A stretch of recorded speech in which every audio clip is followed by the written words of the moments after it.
Bonjour tout le monde, Café Magic, c'est les news MTG de la semaine et qui interrogent les personnalités magiciennes sur iTunes, Deezer, Spotify, YouTube et Podbean le temps d'un café. Cette semaine, des news du prochain set Innistrad et des nouvelles du fameux GP secret. C'est parti pour l'épisode 68. Innistrad Midnight Hunt, la chasse de minuit, c'est le nom du prochain set standard. Et le set d'après sera aussi sur ce plan beaucoup aimé de Innistrad. Et on a vu les premiers spoilers, les premières cartes cette semaine.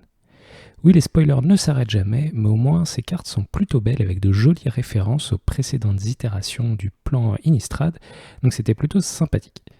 Par exemple, Champion of the Perished. C'est pour un noir, une 1-1 zombie qui pour chaque zombie qui arrive gagne +1/+1, donc un drop assez formidable dans sûrement plusieurs formats pour un potentiel deck zombie. Et c'est bien sûr une référence à Champion of the Parish, champion de la paroisse, qui est totalement une staple dans Humain, parce que c'est la version blanche et humain. En tout cas, c'est assez rigolo. Rigolo aussi, Wrenn and Seven. C'est la nouvelle itération, assez littéralement, de Wrenn and Six, le super Planeswalker banni en Legacy. C'est au niveau du lore une dryade qui se couple avec un arbre, et apparemment là, on arrive au 7e arbre, avec lequel elle fait une espèce de synergie un petit peu parasitique. En tout cas, c'est un Planeswalker pour 5, dont 2 verts, qui arrive avec 5 de loyauté à 4 capacités, comme Jace, le sculpteur de l'esprit, ou Chandra, Torch of Defiance. Je vais vous montrer toutes les capacités parce que c'est une carte assez sweet quand même. 1/1, ça révèle des cartes du dessus de la bibliothèque et ça met tous les terrains dans la main comme ça. Pour 0, tu peux mettre autant de terrains que tu as dans ta main que tu veux sur le champ de bataille engagé. Pour -3, ça crée un token Trefolk, c'est-à-dire homme arbre, qui a une puissance et une endurance égale au nombre de terrains qu'on contrôle. Et un -8, ça retourne tous les permanents du graveyard dans la main. Et on a un emblème avec, vous n'avez pas de taille maximale pour la main. Ça a l'air assez puissant, mais bon, c'est un Planeswalker à 5 qui mérite bien d'être assez puissant. Autre chose, dans ce formidable prochain set, les 5 terrains de base, il y aura une version full art, avec des illustrations en noir et blanc, un petit peu comme des gravures. Ça fait penser à des gravures de Gustave Doré, je ne sais pas si vous connaissez. Moi je trouve ça très très joli, ça fait un choix de plus pour les amateurs et les amatrices de terrains de base un petit peu stylés. Et enfin une dernière carte, une carte bleue pour un mana bleu, ça s'appelle Consider. C'est un nouveau cantrip qui va sûrement remplacer Opt, parce que pour un bleu en éphémère, ça fait Surveil 1, c'est-à-dire regarder la carte du dessus de la bibliothèque et on peut soit la laisser ici, soit la mettre dans le cimetière, un scry en amélioré, et après on pioche une carte. Moi je suis un petit peu triste parce que ça va remplacer mes 4 options All Frame dans mon deck moderne bleu-blanc contrôle, mais bon, ça fait une petite amélioration qui va un tout petit peu améliorer le power level.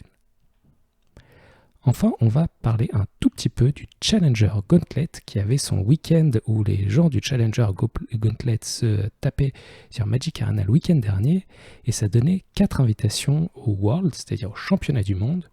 Donc il y a 4 personnes qui ont été qualifiées, il y a notamment Sam Pardy qui est une personne des États-Unis assez appréciée, qui a joué des decks assez sympas en standard et en moderne, qui est à la fois qualifié pour les Worlds et pour la MPL. Bravo à lui. Maintenant, on va parler de Jumpstart Historic Horizon. On avait parlé de ce set qui arrivait uniquement sur Arena avec des cartes qui marcheront uniquement en numérique.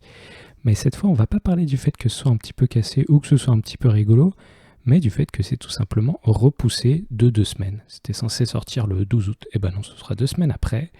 Plusieurs conséquences. Les prochains week-ends de MPL, donc le dernier, il me semble, week-end MPL, où les gens de la MPL se battent pour savoir qui reste à MPL, qui gagne, etc. Ça ne pourra pas être en historique parce qu'il n'y aura pas les modifications dont on se doutait, donc ce sera en standard. Ça donne pas spécialement la motive, j'ai entendu des LSV et des JE de Pra pas très heureux de jouer ce format qu'ils ont joué déjà moult fois, surtout que c'est un format standard qui va avoir bientôt une rotation, on le répète avec la sortie du prochain set Innistrad.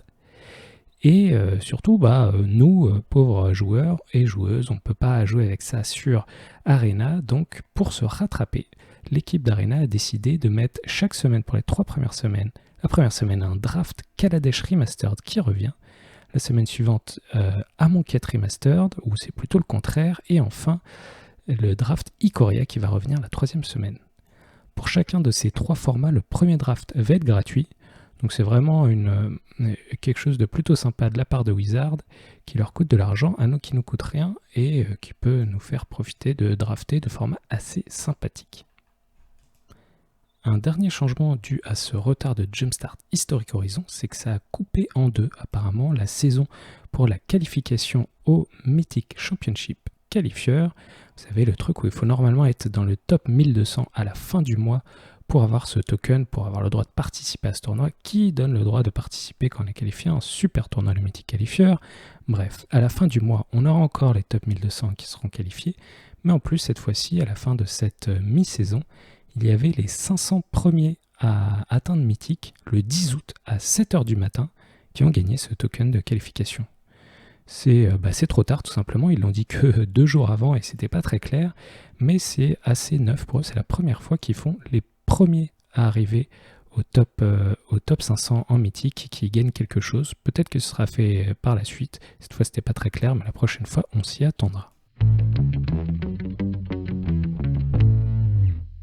Un événement qui a eu lieu le week-end dernier et qui, moi, m'a fait beaucoup rire, qui a tenu tout le monde en haleine sur les réseaux sociaux, du moins sur Twitter, c'est le Secret JP qui avait lieu, ça s'appelait en fait le CGU TCG Fest 2021, un événement un petit peu bizarre, un petit peu nul, un fiasco en perspective qui s'est révélé être effectivement un fiasco. CGU, c'est un magasin que, par ailleurs, il paraît pas une super réputation, ça s'appelle vraiment Computer and Gaming Universe, dans le New Jersey, a décidé de faire le premier gros événement post-Covid, c'est-à-dire un genre de GP, c'est-à-dire un 35K, un tournoi où on pourrait potentiellement gagner 35 000 $ quand on confond quand même les plusieurs événements, parce que Wizard a décidé d'arrêter pour l'instant l'OP, on ne sait pas ce qui va se passer, donc eux, ils ont dit, quand le Covid sera fini, on fera ce gros événement. Mais, il y a beaucoup de mais. Déjà, donc cet événement est un petit peu bizarre, c'est un événement Magic, mais aussi DBZ, enfin Dragon Ball, avec aussi des tournois Pokémon et Yu-Gi-Oh! Il y a eu juste un post Facebook pour faire la promo, pas de pub, rien du tout, il fallait être suivre la page Facebook de ce magasin-là, et bien sûr, rien ne s'est passé comme prévu. Ou plutôt, tout s'est passé comme on aurait pu le prévoir, et tout le monde s'en doutait bien.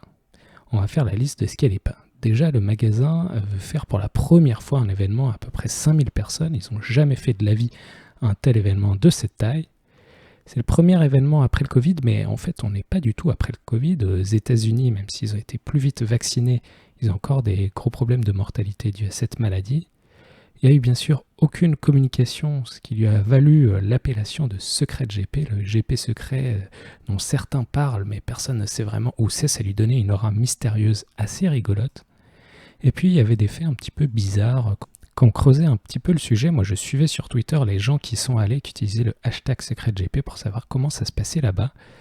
Déjà, c'était 30 $ pour rentrer sur place. C'est-à-dire que parfois dans les GP ou dans les Magic Fest, tu avais des cosplayers, des cosplayeuses, des magasins, plusieurs vendeurs où tu pouvais acheter, vendre des cartes, des activités. Là, apparemment, il n'y avait qu'un seul vendeur et que 3 cosplayeuses dans un coin. Et il fallait payer 30 $ juste pour pénétrer sur le site et avoir le droit de participer aux événements, puisqu'il n'y avait que ça, apparemment, que les tournois à faire. C'était 85 $ pour participer au main event, c'est-à-dire un événement en sealed, en scellé. Alors je crois que ça compte les 30 $ d'entrée, mais 85 $ c'est un petit peu cher. Et lorsqu'on fait top 8, il y a seulement les 4 premiers du top 8 qui gagnaient assez d'argent, 175 $ à peu près, pour rembourser cette entrance fee. Tous les autres, au-delà de ça, ils gagnaient, il me semble, dans le top 8, 80 $, donc ils remboursaient même pas, ils avaient juste gagné quelques petites cartes. Il y a plein d'événements qui n'ont pas fire, qui n'ont pas commencé tout simplement. Je ne sais pas si les joueurs et les joueuses de Yu-Gi-Oh! Ou que sais-je ne sont pas mobilisés, mais dans Magic aussi, il y en a plein qui n'ont pas eu lieu. Pour le Legacy, l'événement de Legacy, il a commencé à seulement 17 personnes, alors qu'ils en attendaient une soixantaine. Mais apparemment, les joueurs et les joueuses sur place étaient très sympathiques et malgré les problèmes d'organisation, c'était sympa. Par ailleurs, le playmat, parce qu'ils ont fait un playmat pour l'occasion, est assez légendaire. C'est autour d'une table de poker, un Sangoku, une Liliana, un Yugi, un Pikachu qui joue au poker. Et on dirait vraiment que c'est un enfant qui l'a fait avec des feutres. C'est, disons, pas du meilleur goût, ou du moins pas exécuté de la meilleure manière. Il est tellement moche qu'il en est devenu légendaire. Il y a certaines personnes qui sont parties avec 200 de ces playmats pour les vendre sur eBay. Et je comprends bien, c'est assez rigolo et c'est un bon souvenir de cet été. Les pairings et toute l'organisation du tournoi étaient donnés par une application sur smartphone qui était faite par le magasin, qui était en bêta test, ce qui est quand même super dangereux de commencer un événement, de commencer l'utilisation d'une application sur un tel événement. Apparemment, ça n'a pas si mal marché, même si personne ne savait comment l'utiliser. L'application était plutôt bien faite. Et il y avait des changements d'organisation tout le temps, les employés étaient désagréables et n'aidaient pas trop, personne ne savait vraiment ce qui se passait. Mais en tout cas, il y avait une équipe de judges qui était assez nombreuse pour la finalement plutôt petite taille des événements et qui ont fait apparemment un boulot formidable. Donc c'est grâce à eux que les événements ont commencé et qui ont été un minimum fonctionnels et que les gens ont pu jouer à Magic. Donc encore une fois, merci les judges et bravo à eux, c'est vraiment pas mal. En conclusion, les gens ont vraiment envie de faire du papier apparemment. Tout le monde était là pour voir ce fiasco en direct et en rire. C'était un bon moment à suivre de l'extérieur sur Twitter. Et je pense que cet événement, le Secret GP en New Jersey, restera dans les annales. Et bien voilà, merci d'avoir écouté Café Magic et à dimanche prochain.